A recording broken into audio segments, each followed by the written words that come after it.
There is no individual self, which is in inverted commas, that dies. A talk by Avatar Adidar Samraj. From Easy Death.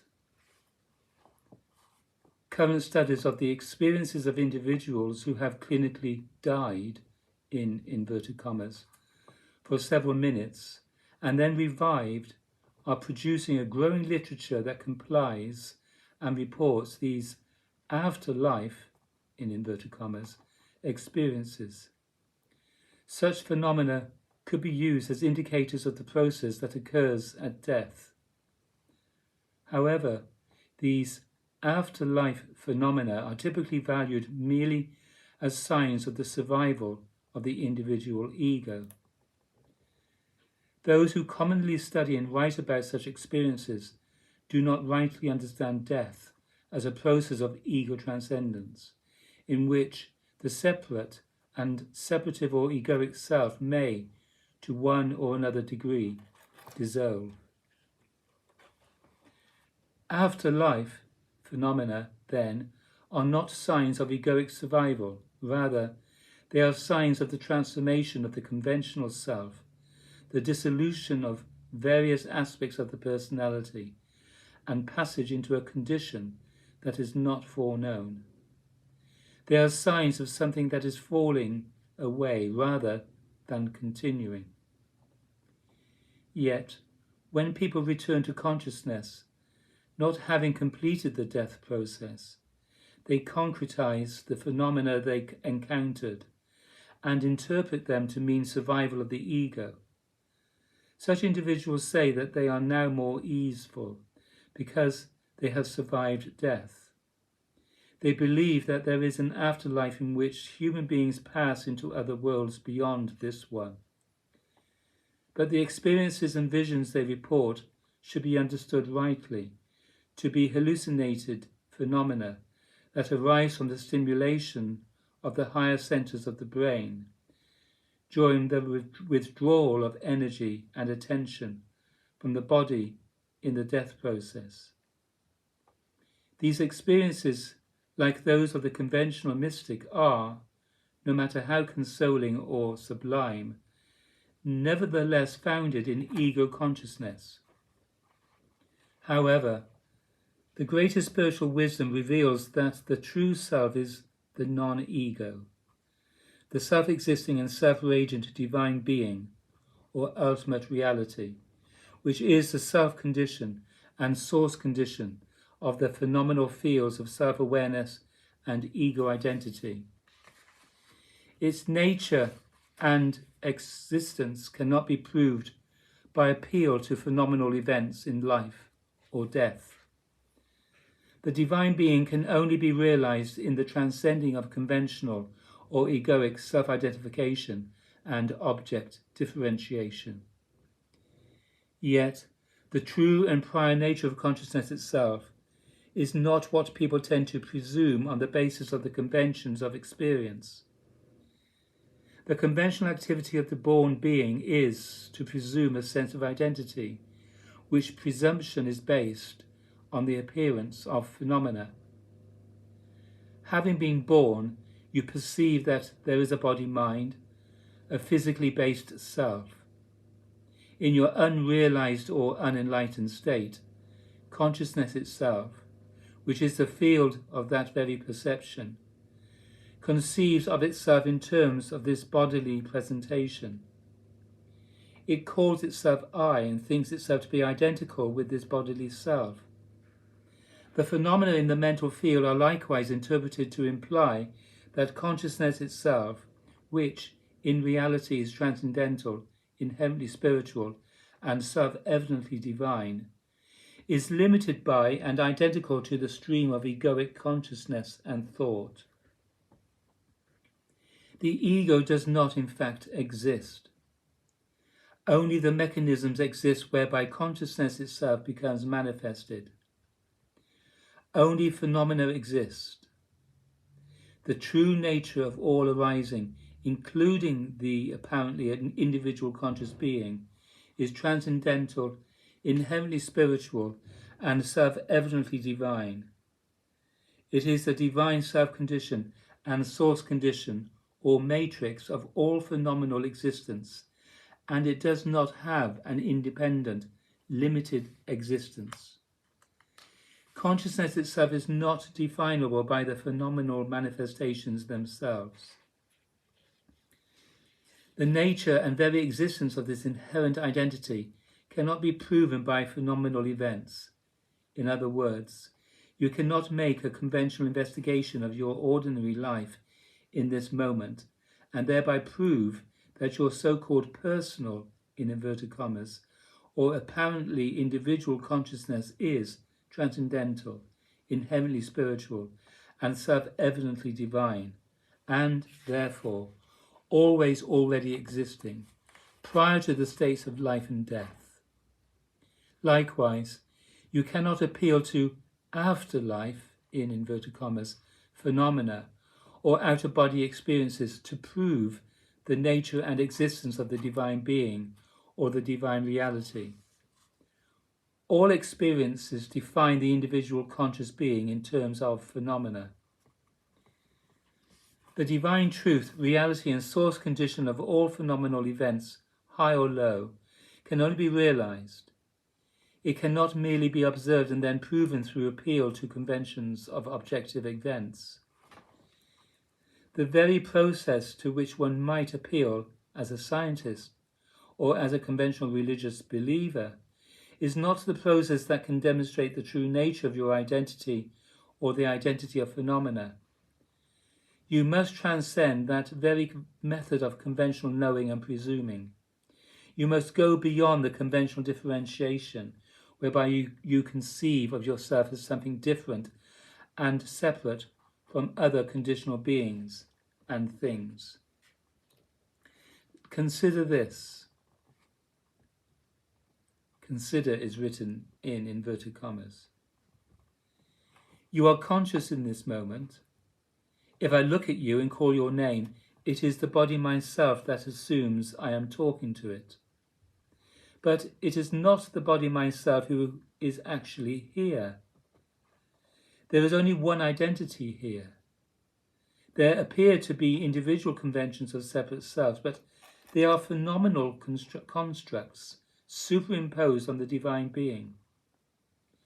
The notion that each person is a separate identity in the ultimate sense, and therefore conditioned, limited, and controlled by the destiny of this body-mind, is false. Thus, the reason you survive death is not that the ego is immortal.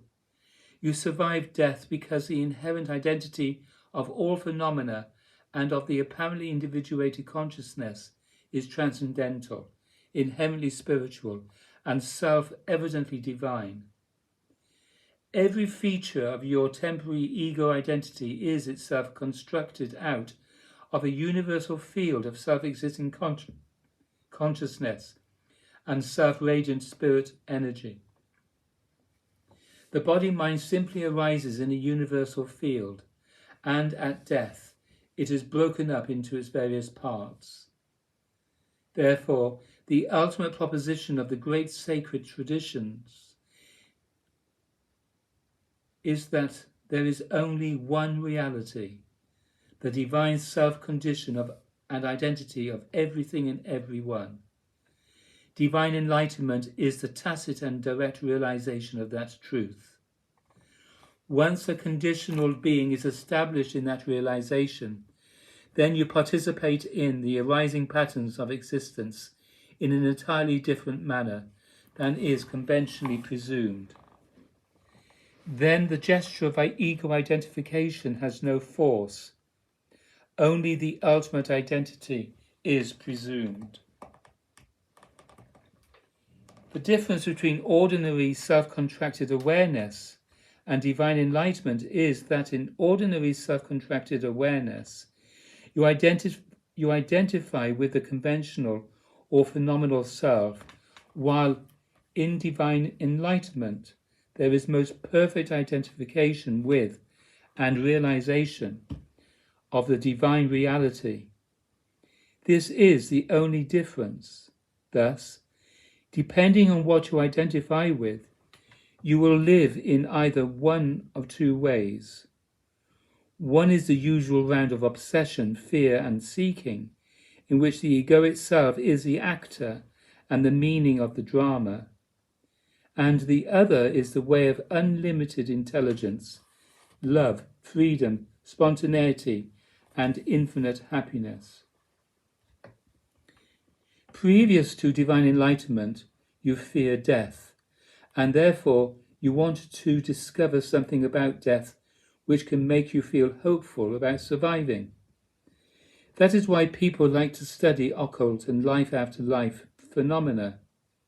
They like to hear conventional religious stories, such as the legend of Jesus of Nazareth was resurrected and ascended to heaven. Whatever the factual or historical authenticity of such stories may be, they are all interpreted as hopeful signs for the ego. Thus, you will remain fascinated by death, even to the point of being relatively self-destructive, because in some sense you want to find out about it, even though you fear it. You continue to read studies about afterlife phenomena, always hoping to hear that it has been proven, to the satisfaction of both science and you personally, that you are going to survive death. However, it is not the mystery of death that you must penetrate in order to be free of fear. Rather, you must transcend this concoction of ego stress and self-contraction while alive. In order to die free of fear, you must be in a different disposition toward life altogether. Instead of presuming the ego position, you must live from the point of view of the divine reality itself. Then both your present existence and all its future changes and dying will be allowed very simply and naturally, much like going to sleep at night. You will not merely have gained some consoling knowledge about death. Fear does not result from the lack of such knowledge. Fear is caused by ego stress, and therefore fear must be transcended while alive. The spiritual process is a way of transcending the mechanism of fear, moment to moment. I have called the process of death easy death, in inverted commas, because that is what it can and must become. The process of death must become a natural, easeful process, even if you lack final knowledge of its ultimate results. Human beings in general do not have a great deal of knowledge about their present born existence, and yet they are able, at least occasionally, to live easefully and happily. You must live the death process in the same manner. Death is a spontaneous occurrence, not the destruction of existence. To presume their phenomenal self-position is to give cosmic nature a stick with which to beat you over the head. It is to be a something, in inverted commas, and all somethings are inevitably confounded, changed, and dissolved. Thus, the individuated self is an unnatural rather than a natural presumption. You deny cosmic nature that stick by realizing the truth of your existence, by being established in the inherent condition or reality which is relaxed, uncontracted, free, radiant, and full. Then events can arise and change and pass away without your being confined to fear. To realize the divinely enlightened disposition releases great energy into the psychophysical mechanism of existence. In due course, divine enlightenment divinely transfigures the body-mind. It divinely transforms it, changes it, awakens wisdom, and generates the greater powers of existence. In due course, even those powers also change and pass away. But because those powers arise without any form of egoic stress, any form of egoic clinging, any form of egoic self-identification, they have no negative or binding effects. They are simply inherent expressions of the divine reality.